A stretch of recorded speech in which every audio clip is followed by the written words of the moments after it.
हे guys अस्सलामु आलाइकुम welcome back to RJ kitchen BD. आज के आमी आपनादेरके डाटा दिए इलिश माछ रान्ना करे देखाबो। ताहले चलुन देखे नेই रेसिपिटी।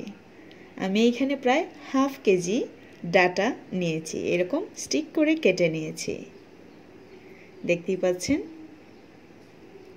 আর এইখানে নিয়েছি প্রায় দুটি মাঝারি সাইজের ইলিশ।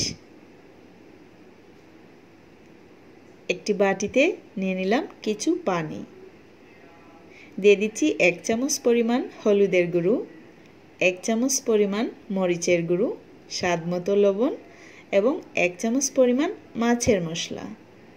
ইলিশ মাছে অতিরিক্ত মশলা দিলে কিন্তু ইলিশ মাছের গন্ধটা থাকে না, সো আমি কম মশলা ইউজ করার চেষ্টা করি। এখানে পেঁয়াজ আর রসুন নিয়েছি, কিছু কাঁচামরিচ। চুলায় প্যান বসিয়ে দিয়ে দিলাম হাফ কাপ পরিমাণ তেল, দিয়ে দিলাম পেঁয়াজ রসুনের কুচি। একটু ভালো করে নেড়ে মশলা নরম হওয়ার পর, একটু কালার চেঞ্জ হওয়ার পর দিয়ে দিচ্ছি মশলা মিশ্রিত পানিটুকু।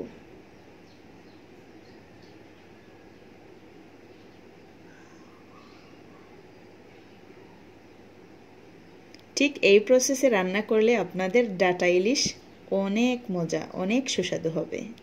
দিয়ে দিচ্ছি ডাটা।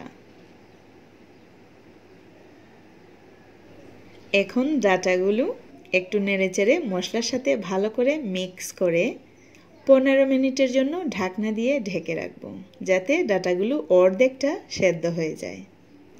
15 মিনিট পর ডাটাগুলো মোটামুটি সেদ্ধ হয়ে গেছে, দেখতেই পাচ্ছেন। এখন দিয়ে দেব ইলিশ মাছ।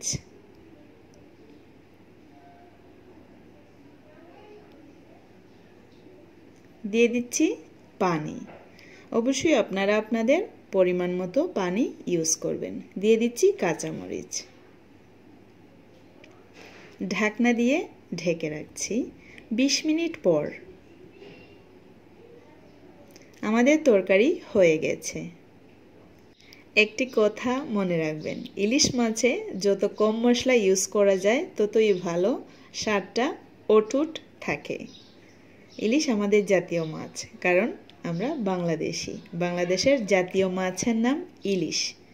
সো আমার এই রেসিপিটি ভালো লেগে থাকলে অবশ্যই একটি লাইক দিবেন, বেশি ভালো লাগলে সাবস্ক্রাইব।